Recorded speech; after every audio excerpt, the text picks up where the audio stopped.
think I messed up my thing. Oh, well. I think we have Tipping Point in our library. Yeah. Do you? I Okay. think, I'm pretty sure we do. And I listen to him, I like to listen to him on Audible when I'm driving back and forth. That's So, what I was looking up. Is it Yeah. Audible? yeah. So it's called Look Up, and it's, I'm gonna have to listen to it multiple times and stop and go and look up, and, cause it's different. And, he makes some statements about death. You know, we were talking about like it's like sleep, and he makes some statements about the end times that I haven't heard from anyone before, but he does have the scripture. So I don't know, it's interesting. So if you want an interesting book, that's an interesting one. So we are in today we are in Judges chapter 17, and we are talking about Micah.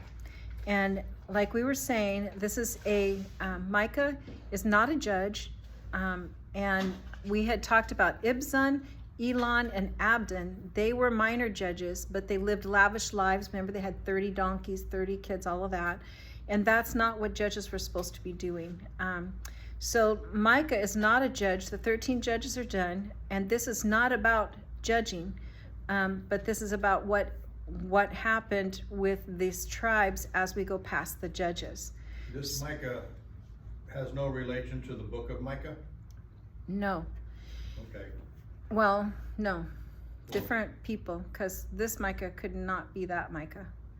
That Micah's a prophet, right? I think so. And, Yeah, this Micah's... And one of his verses are one of my favorites, so Yeah, this I was Micah... hoping it wasn't him. This Micah's a scoundrel. Oh. So... Either that or he was the Saul turned to Paul. So there were 13 judges that, and we found that once they became judges, they got wealthy and they tended to want more power and privilege. We ended up with Abimelech and Samson as examples of the latter judges, which were very poor examples, not good leaders at all. But originally we did have Deborah and Gideon, which were earlier judges, and they were more noble. So we do have some good and some bad examples of judges. Corruption and self-indulgence began to just be prevalent among the judges. Well, look where we are today. I mean, we go from the times of Abraham Lincoln, when you went to the, you kind of served your country for 4 years, and then you went back to being what you were and somebody else. But we don't do Not that a anymore. millionaire. Yeah, yeah. Not Yeah, anymore. a lot of self-seeking, self-indulgence, and corruption. Yep. So the cycle of sin, the messages for this book of Judges is that the cycle of sin just continues to get worse and worse. So now we're going to learn about Micah. Now he's an Israelite. He's living in the hill country of Ephraim. So he's over here on this map. He's right in this hill country of Ephraim, right in here. So down here is Bethlehem. Here's the hill country of Ephraim. And up there is the city of Laish. And down here would be the area where we're going to see the tribe of Dan come from. So what's going to happen is that the Danites, who had been given land on the coastal shore down in Philistine territory, they were unable to settle it. They didn't settle that land. So they were having trouble because the Philistines were on their edge and they hadn't taken the land. So they're trying to find a better place to live away from the Philistines. And so they see what's happening with Micah, and they see what's happening in Laish, and they start getting greedy. And that's what we're hearing about today, is how the tribe of Dan takes advantage of the situation with Micah and then with city of Laish. So it's just showing how bad things are getting. So Judges chapter 17, verse 1. Are you ready? Now there was a man of the hill country of Ephraim whose name was Micah.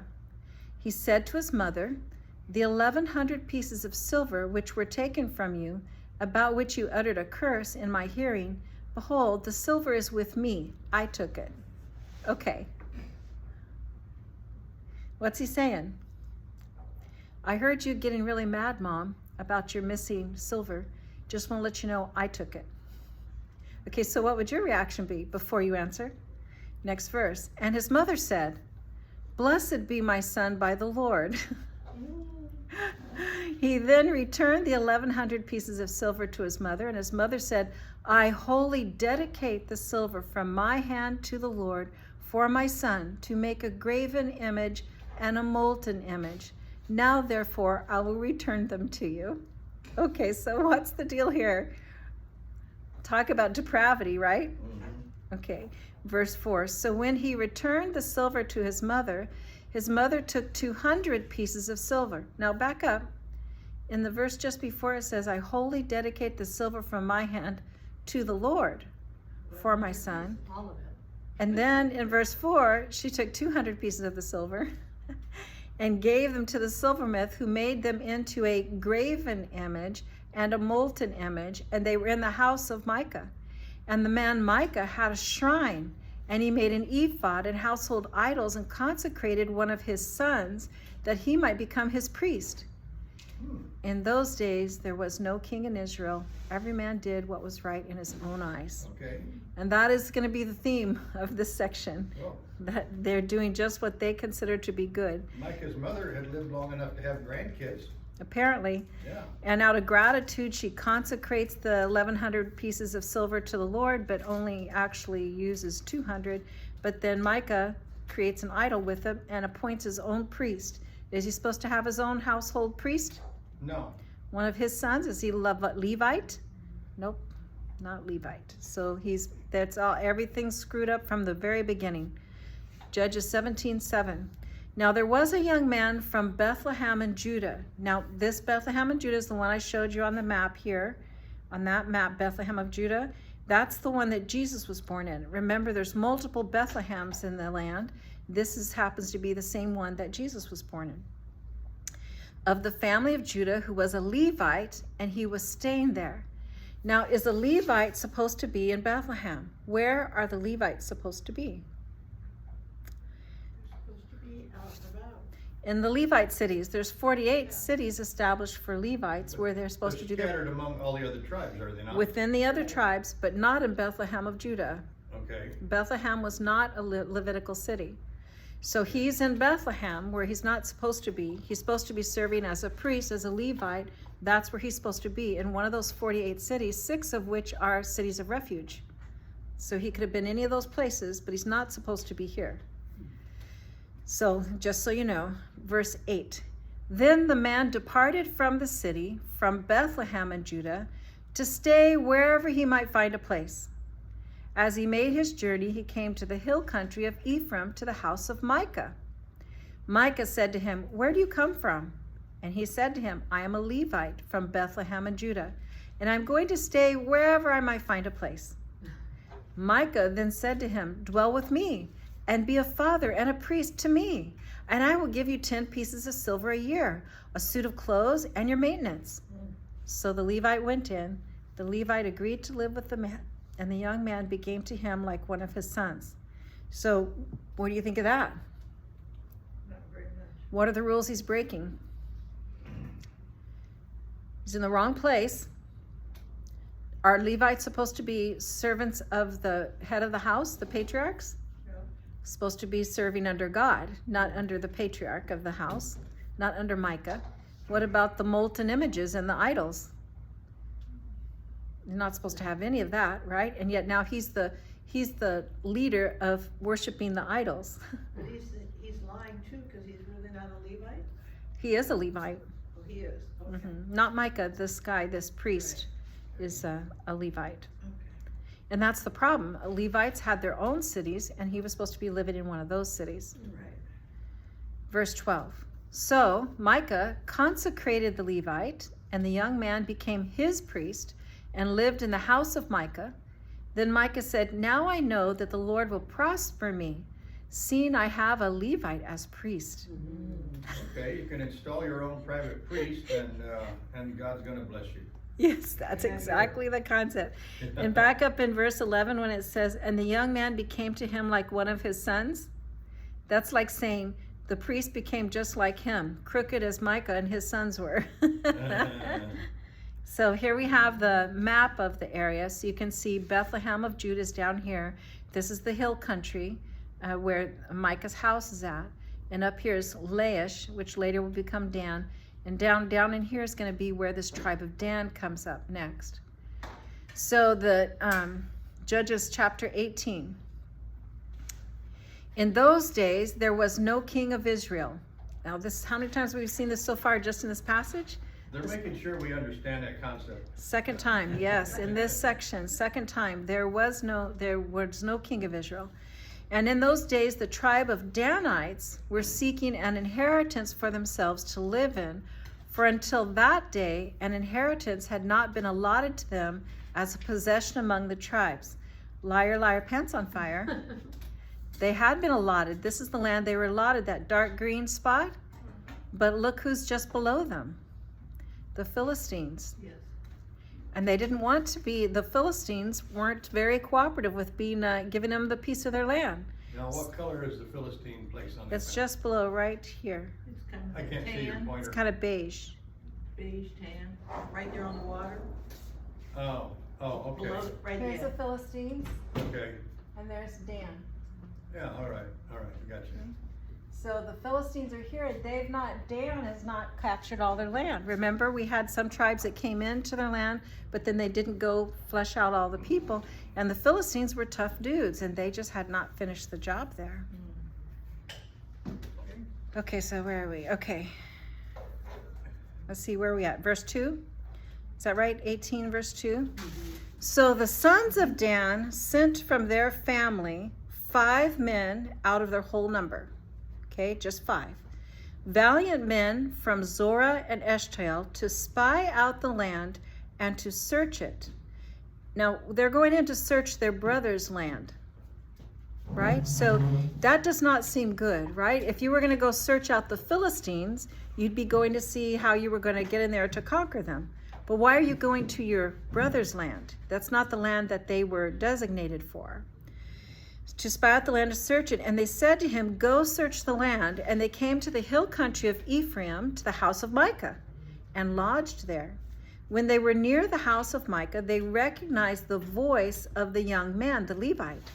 And they turned aside there and said to him, who brought you here? And what are you doing in this place? And what do you have here? So they recognized the boy that had come and been a Levite there. Verse 4.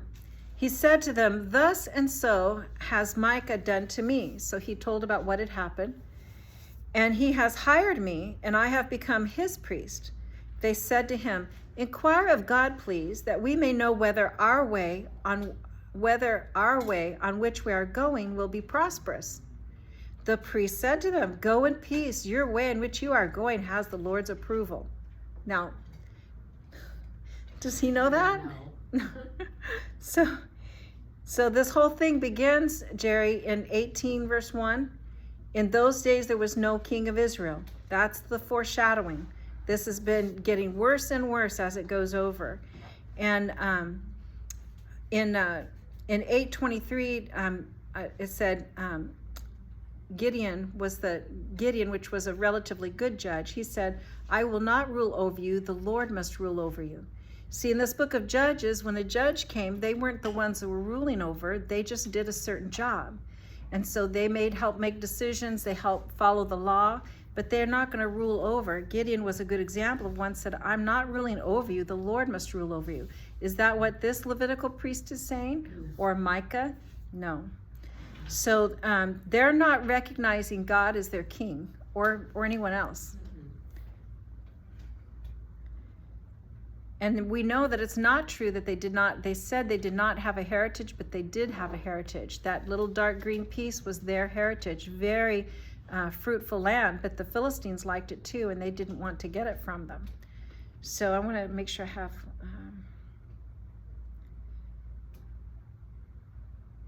okay. Now, was the land that you showed that the Philistines were occupying, and was it assigned it was supposed to be one of the tribe's lands? Yeah, well, Dan was Supposed to have all that going down that way? Uh-huh. This is Judah, and this is Simeon. These were the allocated lands. So these didn't have anything. Oh, These stayed, these were where the 12 tribes were assigned. okay, so that dark green, that was all that was assigned to Dan? To Dan, because the very, Dan was one of the smaller tribes, and it's one of the very lush areas. But they didn't actually be there. They weren't really, they didn't really ever conquer all that land. The Philistines held on to it. Oh, okay. Okay? Okay, so, verse 7, 18 verse 7. Then the 5 men departed and came to Laish and saw the people who were living in it living in security. Okay, so if we remember where Laish is, I want to show you this map right here. Laish is up at the very top. Laish is up there at the very top. And then down here is this hill country of Ephraim, which is where Micah lived. Here's Judah, Bethlehem of Judah. And then this is where Dan is at. That's where the area is. Okay. And even though we're going north, we're coming down out of the mountain area below, so it looks like for me, we should be going up to that city of Dan and Laish, but. Now Laish is a beautiful city, and if you follow the Jordan River there, that whole area where the water line is, that's the lowland. The Dead Sea is the lowest place on earth. So it's low. Everything else is up from there, even if it's desert where it's up, or it's mountains, but it's not, it's the lowest place follows the water line. Okay, so then 5 men, verse 7, 5 men departed and came to Laish and saw the people who were living in security, after the manner of the Sidonians, quiet and secure. For there was no ruler humiliating them for anything in the land. And they were far from the Sidonians and had no dealings with anyone. When they came back to their brothers at Zorah and Eshtaol, their brothers said to them, "What do you report?" They said, "Arise and let us go up against them, for we have seen the land, and behold, it is very good. And will you sit still? Do not delay to go. Enter, to possess the land. When you enter, you will come to a secure people with a spacious land, for God has given it into your hand, a place where there's no lack of anything that is on earth."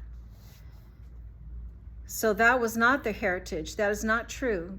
They said no heritage had been allotted to the Danites, but that's not true. In chapter 18, verse 1, we can see where they had been given land, but they're saying that they did not have land. They were given that spot of land. They just don't like it. And up on the top, north, you see Laish. Here's a closer view of Laish. So you can see how it's relative to the water that's there, the Sea of Galilee. And then here is a picture of the gates of Dan, formerly called Laish. So it's Laish right now in our story, but when Dan conquers it, they'll call it Dan. So right now, in current modern time, it's the city of Dan, but it was Laish was the original city. And just so you can get a feel for it, hey Marvin, when you go up toward Sedona, and you come to, you're on that highway, and there's a creek there that runs by that you can go off to and see the creek before you get to Sedona. Is that Oak Creek? Well, Oak Creek runs right through Sedona. It's the major creek in the area. Because I've been down there, and it looks a lot, what the pictures that I'm seeing of this Laish look like that, like there's water there. Yeah. Here's a picture of a walking path they're on. You can see that it gets cool weather. It's moist weather. There's a lot of lush vegetation. This is a national park in Israel that goes through Dan. Here's a picture of the water. This is the Dan River. Oh. It's one of 3 major runoff streams from Mount Hermon, and it provides fresh and abundant water for Laish, or this is what became the city of Dan. So this is like a nice place to live. And then this is the picture, Marvin, that reminds me of that creek that I went through that one time on my way to Sedona one time. And it was I don't know if it was Oak Creek or something else. Probably. Anyway, it's looked like this, just like Yeah. kind of an area where the water kind of spread out a little bit. It wasn't very deep, it's shallow, but everything looks moist and some larger trees and stuff. So here's another picture. So you can see that Laish was a really attractive place. It was a place that they wanted to go. And no one seemed to be in charge of it. They didn't seem to have a strong army. They didn't seem to be associated with anybody. Nobody really knew about them. They just had their like little place there that they were living. So they became great targets for Dan, the tribe of Dan. So And what was their heritage? I mean, were they in any way related to Abraham, the Laish people? yeah, they were they were one of the 12 tribes. Laish was, Yeah. they were one of the Yeah. Israel tribes? Mm-hmm. Okay, Let's see if we can find out who. Let's go on. I think it might say later. okay, I'm sorry. Judges 18:11. Then from the family of the Danites, from Zorah and from Eshtaol, 600 men armed with weapons of war set out. They went up and camped at Kirath Jearim in Judah. Let's go back. I want to see on the map. Let's find out which family Laish is in here. This one. So it would be in the tribe of Manasseh, I think. Because here's where Dan is at. Up here is where Laish is at, up at the top. And it's Like north that of the Sea of sea. Galilee, right? Right, this is the Dead Sea. It's like, it might be Naphtali or Asher. I can't see where it says Laish. It's one of those tribes, though. Well, my map in my Bible has Dan way up there at the beginning. Can you tell in which family? Naphtali, Okay, in the tribe of Naphtali. it's right up there, but it's just to the east of it. Well, no, in that map, the city of Dan is included. Yeah, and the city of Dan is included in Dan. Naphtali. Laish became Dan, the city of Dan. Right. The city of Laish became the city of Dan. But their tribe, that's not where their family was supposed to be. So it looks So like they were in Naphtali. The first of the 12 tribes. Okay, verse 14. Then the 5 men who went to spy out the country of Laish said to the kinsmen, "Do you not know that there are in these houses an ephod and household idols?" Wait a minute, did I skip something? Let's start at verse 11. Then from the family of the Danites, from Zorah and from Eshtaol, 600 men armed with weapons of war set out. They went up and camped at Kirath Jearim in Judah. Therefore they call that place Manadan to this day. Behold, it is west of Kirath Jearim. They passed from there to the hill country of Ephraim and came to the house of Micah. Then the 5 men who went to spy out the country of Laish said to their kinsmen, "Do you know that there are in these houses an ephod and household idols and a graven image and a molten image? Now, therefore, consider what you should do." They turned aside there and came to the house of the young man, the Levite, to the house of Micah, and asked him of his welfare. The 600 men, armed with their weapons of war, who were of the sons of Dan, stood by the entrance of the gate. Now the 5 men who went to spy out the land went up and entered there and took the graven image and the ephod and the household idols and the molten image, while the priest stood by the entrance of the gate with the 600 men armed with weapons of war. When these went into Micah's house and took the graven image, the ephod and household idols and molten image, the priest said to them, "What are you doing?" They said to him, "Be silent, put your hand over your mouth, and come with us, and be to us a father and a priest. It is better for you to be a priest to the house of one man, or to be priest to a tribe and a family in Israel." The priest's heart was glad, and he took the ephod and household idols and graven image and went among the people.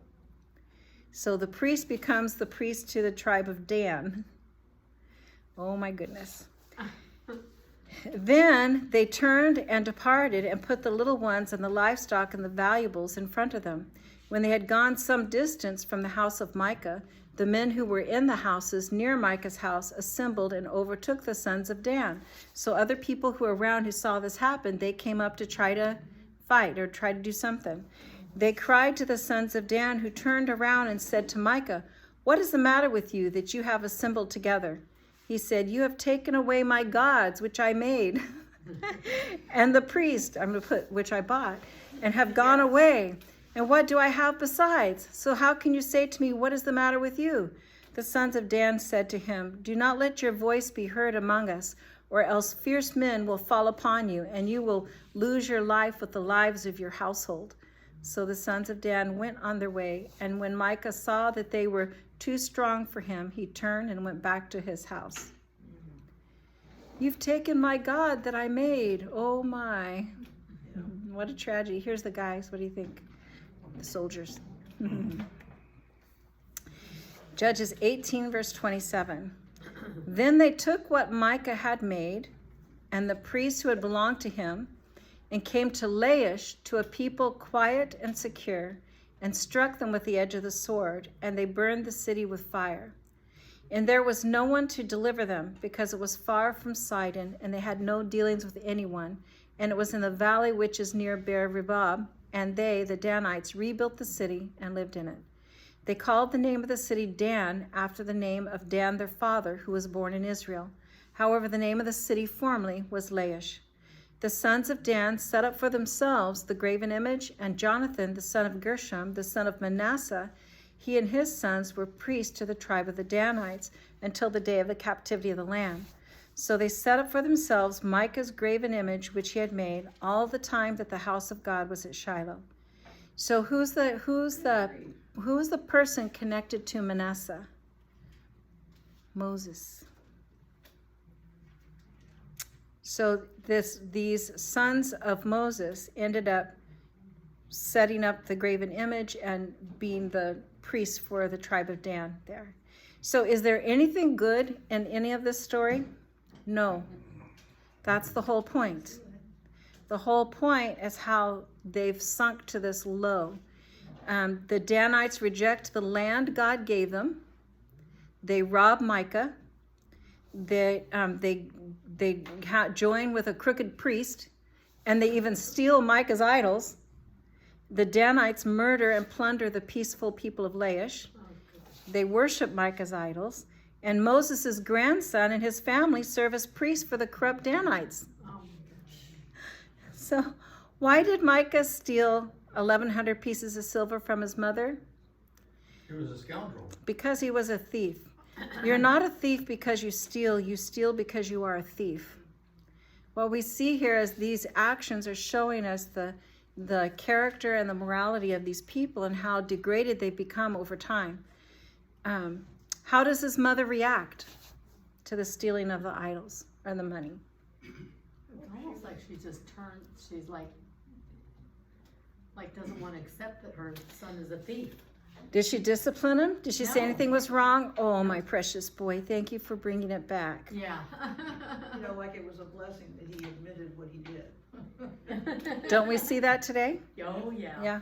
Oh, Mhm. yeah. Were there supposed to be a Levitical priest in Bethlehem of Judah? No. No. He was an opportunist looking for whoever would pay him. He went with whoever would pay him. Wow. The Danites' characters, how was their character? Barbaric, thieves, seeking to take advantage of people with less power. And the trajectory of the judges has gone downhill. And sinfulness is the word of the day, right? Just full of sin.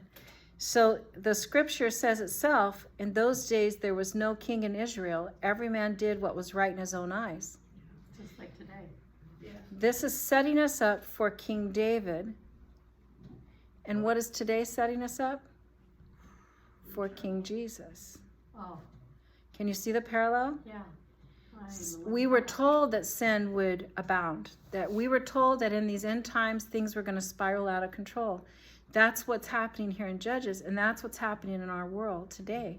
We see things spiraling out of control. They had to go through King Saul to get to David, Right. And- There's a path to bringing King David to there.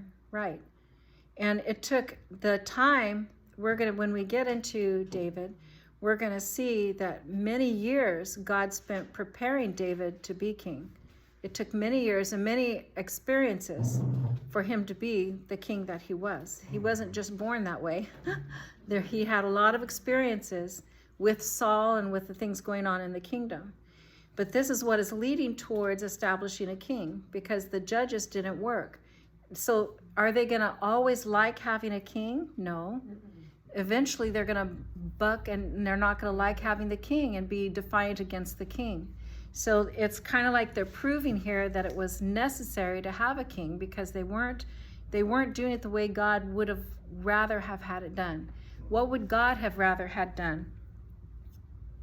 For them to love each other. Mm-hmm. Mhm. And for them to obey him, Yeah, yeah. and to, when they had a problem, come to him. You go to the patriarch, and then if the family can't solve it, they don't know what the answer is, you end up at the priest, and if the priests don't know, then they ask God.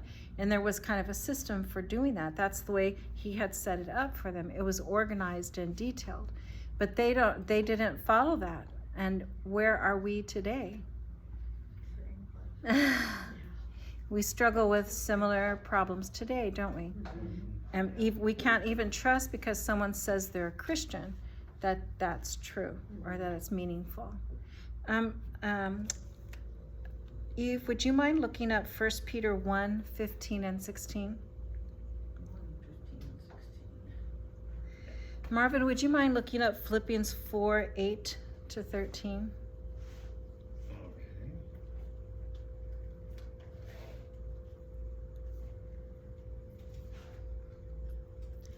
Would you mind looking up Exodus 15, 26?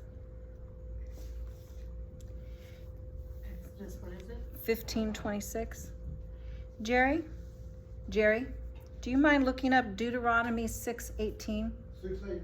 Uh-huh.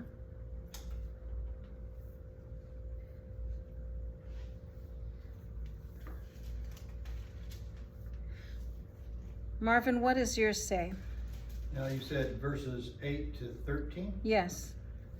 Finally, brothers and sisters, whatever is true, whatever is noble, whatever is right, whatever is pure, whatever is lovely, whatever is admirable, if anything is excellent or praiseworthy, think about such things.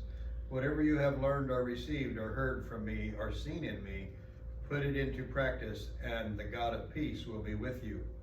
I rejoiced greatly in the Lord that at last you renewed your concern for me. Indeed, you were concerned, but you had no opportunity to show it. I am not saying this because I am in need, for I have learned to be content, whatever the circumstances. I know what it is to be in need, and I know what it is to have plenty. I have learned the secret of being content in any and every situation, whether well-fed or hungry, whether living in plenty or in want. I can do all things through him who gives me strength. That was kind of the focus of today's sermon, that it's about who we are centered in and what we're supposed to be doing. The very first part of that talks about what we're supposed to be dwelling our minds on. Even though the world is going a way that it shouldn't be going, we're supposed to keep our focus and our minds and hearts there. What about 1 Peter 1, 15 and 16? But now you must be holy in everything you do, just as God who chose you is holy. For the scriptures say, you must be holy because I am holy. What does holy mean? Set apart. Set apart, not perfect. The world misunderstands the word holy, right? It says set apart, meaning we're different from the world. We're not going to be the same as the Danites. We're going to be called to what God has called us to be and to do. And it might be different than the nations around us. It might be different than the people around us or the families around us, but we're going to be called to be set apart to God. He has set us apart. And we're going to be different than this world that we live in that's full of sin and corruption. What does Exodus 15:26 say? Let's see. There he made a statute and an ordinance for them, and there he tested them and said, if you diligently heed the voice of the Lord your God and do what is right in his eyes or in his sight, give ear to his commandments and keep all his statutes. I will put none of the diseases on you which I have brought on the Egyptians, for I am the Lord who heals you. Do you hear that? How different is that from the New Testament? Not different at all. It's the same thing. If you'll stay with me, I'll take care of you. Even though you see these things happening to other peoples, I'll take care of you. What does Deuteronomy 6:18 say? Do not test the Lord your God as you did at Massa. At Manasseh? And what about, scoot on down to 12:8. Wow. 12:8.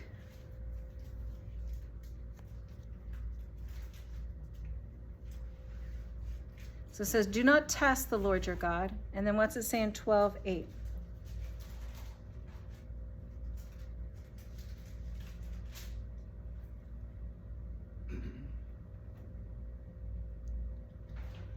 You are not to do as we do here today, everyone as he sees fit, since you have not yet reached the resting place and the inheritance that the Lord your God is giving you.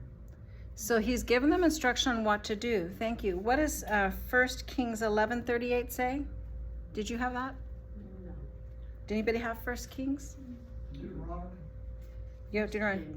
Look up 1 Kings 11:38.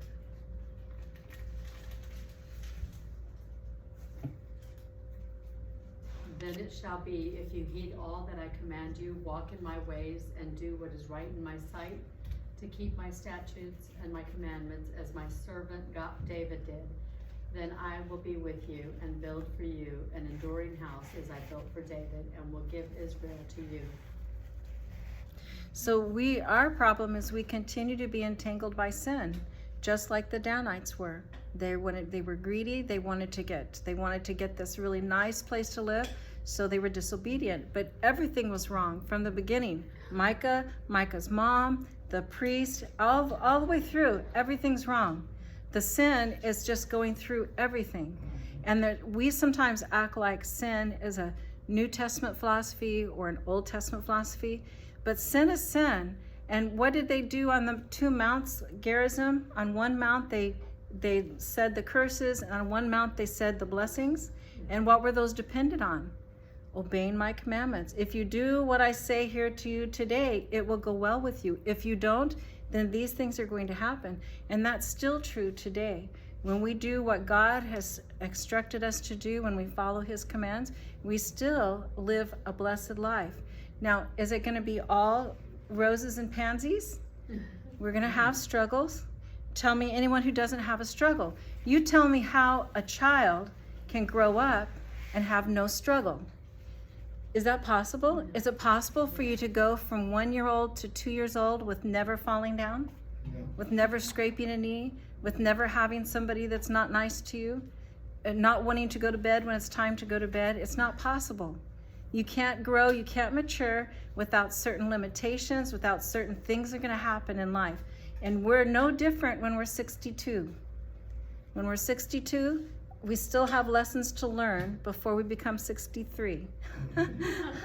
Right? If I don't learn, if at 62, I haven't learned to share my toys, which I should have learned when I was 3, I still have a lesson to learn. And learning the lesson may not be easy. It may be very hard. Some lessons are harder to learn than others, right? So if you don't learn them when you're a new Christian, if you don't learn to obey God and to keep his commandments, you may have some struggles with certain sins or things that you keep rehearsing. And God's going to take time from the time we're a baby Christian until the time we are in his lap, and he's going to grow us, bring us struggles and things that might seem hard. For a 1-year-old to learn to walk is a hard thing, a very hard thing. But what do you do as a parent? You put your fingers out and they toddle along, and when they fall, you laugh and say, it's okay, and you bring them up again. But to them, it can be, to that 1-year-old or that 2-year-old, it's like the biggest tragedy. And we're the same way. We're learning, we're growing, whatever age we are in Christ. And the main thing is that we all have to remember to set ourselves apart to what God has asked us to do. If you want your life to be a life full of blessing, not that every little thing that happens is going to be something you like, but if you want your overall life to be a blessed life, then you need to be in Christ and you need to be obedient to Christ, learning and growing. And when you stumble, no big deal. Jesus will help you up and help you to get going where you need to go again. That's how you learn. That's normal and natural for us. We stay on the path, though. We stay keeping ourselves focused on him. If we don't, if we allow sin which so easily entangles us, then what happens? You will be cursed. We get drawn by that, and then things that are not blessings begin to happen in our lives, and we go, gee, what happened? I thought I was a Christian. Why is my life so hard? But whatever, and sometimes we even ignore the actual sin. Whatever the sin is, we'll actually ignore the sin because we think it's not important. And God's saying, oh, it is important. It is important. Hey, back here, back here. We keep wanting to do the next thing, right? And God's saying, what about this one, Marvin? What about this one back here? Let's take care of this, whatever this was. For older people, I think that sometimes it shows up as unforgiveness.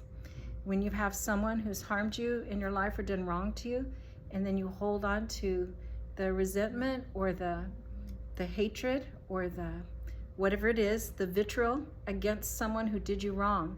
I've seen that in a lot of people as we age because we have so many experiences, and some of them were not good, and some of them were caused by people who did wrong to us. Yeah, you feel like you can forgive them, but you darn if you can't forget. It's hard to forget it. I don't think And you it's need to hard to forget it. Yeah. I don't think Okay. you need to forget it because it's a lesson learned. Yeah. You want to remember your lessons. Yeah. Well, the thing is, you forgive, and then you set yourself up for it, and you're right back in that position again because you've forgiven that person, but that person's done it to you again, and so it's like, you And know, then- like, and just so forgive then what them, happens? right, and everything, and then here it is. Can you hear again. God saying that? Can you hear God saying that? Forgiveness doesn't mean you're gonna make yourself vulnerable to that guy again. But can you hear God Yeah. saying, I forgave you, Yeah. and I forgave you 75, again, 70, yeah. and I forgave you again. I know, and again, know. and again, I know, but But not that we need to be fools Right, Yeah. right. and walk into a situation like that. That would be foolish, right? Yeah. I think so. Yeah. Yeah, Yep. but sometimes too, like something that's hurt us really deeply comes back in our memories as painful or a bad memory because of something that was, Yeah, you know, so really. kind of like, I'm not setting Yeah. myself up again. But- Hi, but bye. But I don't necessarily think there's anything wrong with that. Okay. But I do think that when we relive it and we keep looking for ways to hurt that person and we keep, I think that's where we get into Yeah, trouble. when it turns into that vengeance. But I have asked God to help me forget things Yeah, that have happened to me Yeah. because it was hard for me to forgive. yeah, And there was an incident that happened to me as a child with a boy that was a neighbor, and he took advantage of me in a certain way. And I saw him at my grandmother's funeral. Mm. And I was shocked to see him. I hadn't thought about him in years, but I found it hard to even talk to him or look at him. I didn't want to say anything to him. I just wanted to, and I thought, ooh, I remember thinking to myself, it's fine for me to not have that association, but I need to be forgiving and letting go. He didn't seem to have any awareness of why I would not want to be friendly to him, and that's let God do what God's doing in his life. But I'm certainly not going to put myself or my children in any place near that. Right. But so I think we have to really think about being set apart. We're different than the world. We're going to have wrongs that happen, but we're supposed to be forgiving and giving grace. The same grace that we receive, we want to give. Yeah. But I have asked God to let me forget things, and he's done that for me. Yeah.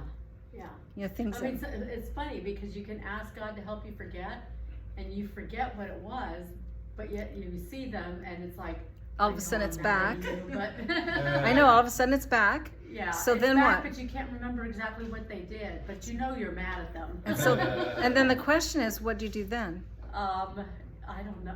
Well, I've just kind of guarded myself. Yeah, Not really held any, I'm like, okay, thank you, Lord, for helping me forget. But I know you've got your guard up. yeah, You're not overly friendly or you're not overly ugly, but you're just not. right. It's hard. It's I really think there's hard. been 3 times that it's come back to me as a memory through different events that occurred. That was one, and there was another one event, and each time I've said, thank you for letting me forget that, but help me forget it again, please. Yeah. Because it's kind of like I didn't want it on the front of my mind all the Right. time. I want that to be a part of history past, but I think it's good to not completely forget. I don't really care that God lets me remember that situation because it makes me more sensitive to what I do in the future and what I see happening with other girls and other things. So I think there's a lesson to be learned, but I didn't want to be burdened by the anger and guilt and all of that goes with it. Yeah. We're supposed to be, realize that we're set apart, and God gave His one and only Son for us and our sins, and He forgave us. And in trying to be more like Him, from the point of view that yes, He gave His Son for us, and then look what we do. And it's thrown in His face time and time again because He has to forgive us time and time again. I think maybe there's, another one of those lessons. The least thing we can do is model that. Forgive the other person too. Yeah. But sometimes forgiveness isn't a one-time event. Sometimes we have to keep forgiving. Over and over. I find myself asking for forgiveness, and I think sometimes I expect people to ask me to forgive them, and you don't get that. No. So you can set yourself up for disappointment there. But how many times do you not ask God to forgive you? I try to ask every time I do. It's like, when you say grace or something, Lord, forgive us. That's my first thing.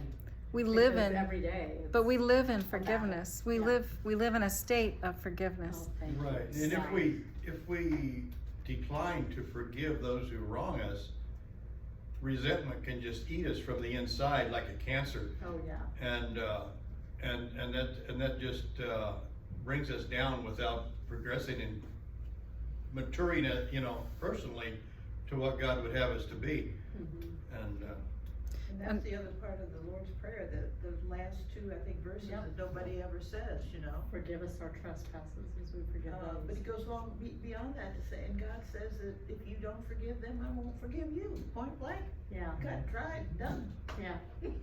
Look how Christ went to the cross. How did Christ go to the cross? Kicking, screaming, fighting. He submitted willingly. How did he treat the Pharisees who were cheating people in the temple? Chased them out with a whip. Yeah. What's the difference? Yeah. What's the difference? There was a point at which Jesus stood up and said, "Oh, no, you don't." There's another point at which he said, "This is God's will, and I'm going to finish out God's will." How did he treat the woman who was caught in adultery? With mercy. And asking the question, well, was somebody else involved? Right. And don't do this anymore. Yeah. Right. So I think that there's a time and a place for everything.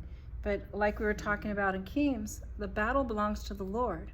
So He decides when you fight, when you step up and say, "Oh, no, you don't, you thieves, cheating these people coming to the synagogue. How dare you?" There's that time. There's also the time when we are truthful but gentle with sinners that we encounter. And there are times when we willingly do what's needing to be done because we recognize that God needs that sacrifice. That sacrifice has to be offered. So I think that we have to use the Holy Spirit to know when to step up, when to step back, and just continually learning and growing and practicing. We'll get better and better as we see.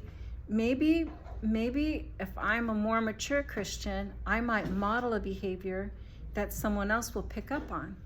Maybe if I'm a less mature Christian, I can see how others are, living their life, and it'll be an inspiration to me to do better. Either way, we're learning and growing from each other. What about right now when we read the story of the Danites and Micah and Micah's priest? What are we learning here? What's this? What is it that we learn from this? To me, it's back to the lesson of sin. How they're completely off. It's so off. And we see so many people in our world today that are so completely off. You couldn't even chart a path to getting righteous because they've messed it up so bad. You have same-sex marriages with children involved. How do you chart a path up, back out of that? It's so difficult.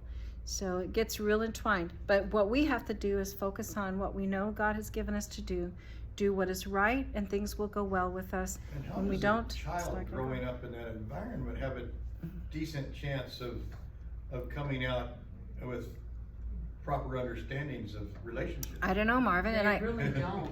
They and I really don't know the fix either. I mean, there's no good fix, and that's the thing about sin. It entangles us, Yeah, and there's no good fix sometimes. yeah. So But I think that's the whole plan.